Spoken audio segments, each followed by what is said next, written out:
When I was a child, my parents sheltered me and carried me toward the brightest future, toward the shores of success. But now, on the journey toward the twilight of their lives, I have yet to take them to their own dream destinations. The afternoon rain was about to pour down on the city after days of scorching heat.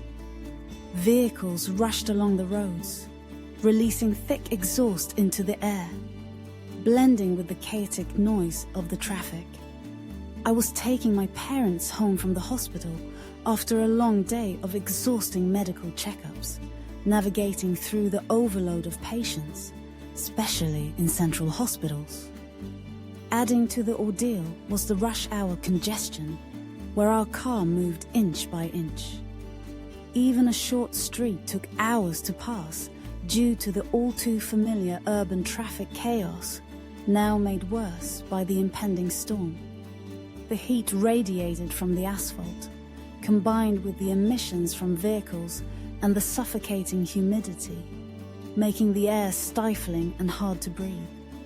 On the car ride, my parents patiently endured the traffic jam, an experience they hadn't encountered in decades. My father has aged so much. Just a morning of waiting for tests and an afternoon of consultations had left him exhausted. Sitting in the car, eyes closed, he seemed to want to sleep, but couldn't. Constantly jolted awake by the car's uneven movement. He didn't say he was tired, but I could sense it in his breathing, in his gaze. I turned to look at my mother. She seemed lost in thought, her expression deeply pensive. But I knew she wasn't worrying about her health. After all, the doctor had just reassured us that her recovery was progressing well. She suddenly said, "It must be so hard to ride a bicycle in this. Poor kids," she continued. "It's better for them to study close to home. Commuting long distances in this kind of traffic is too tough on them." Even in discomfort, my mother was worrying about the struggling cyclists outside, about the little children clinging to their parents' backs, drenched in sweat.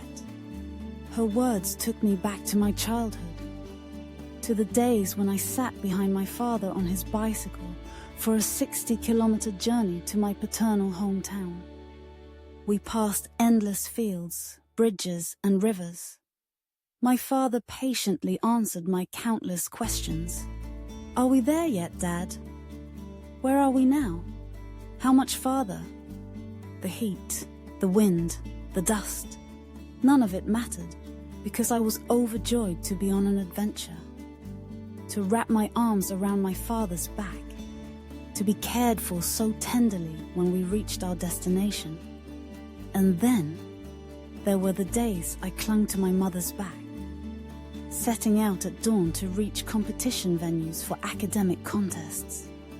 I still remember running out after finishing my exam, searching for her.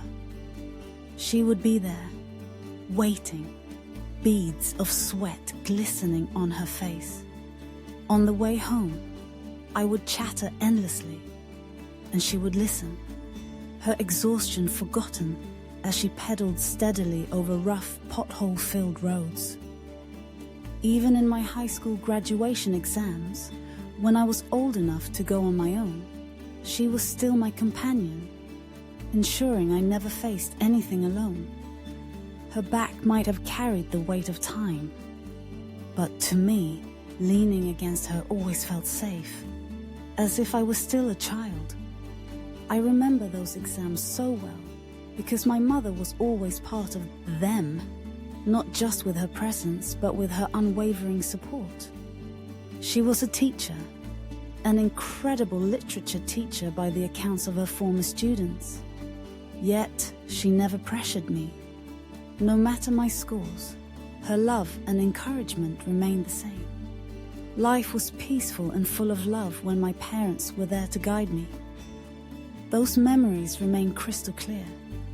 Even now, when I visit home, I still ride behind my father on his motorbike, feeling the familiar breeze of our countryside roads.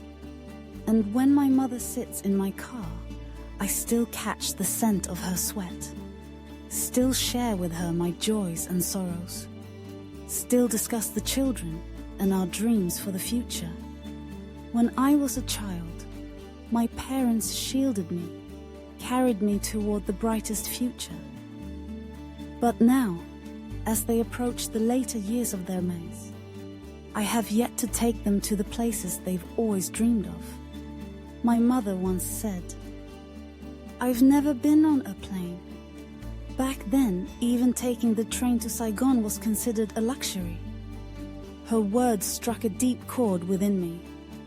My mother is a strong-willed woman, not easily convinced. It isn't easy to change her mind. When will she finally allow me to take her on a trip? Just once. Even if it means pushing her wheelchair along that dream path with my father beside her and my children laughing around us. I pray for my parents' health, to always have their presence as my refuge, my safe haven. No matter how old I get, I will always need their love and wisdom, their guiding hands. My father will forever be the wings that protect me, and my mother, the flower I proudly wear over my heart, with all the love in the world.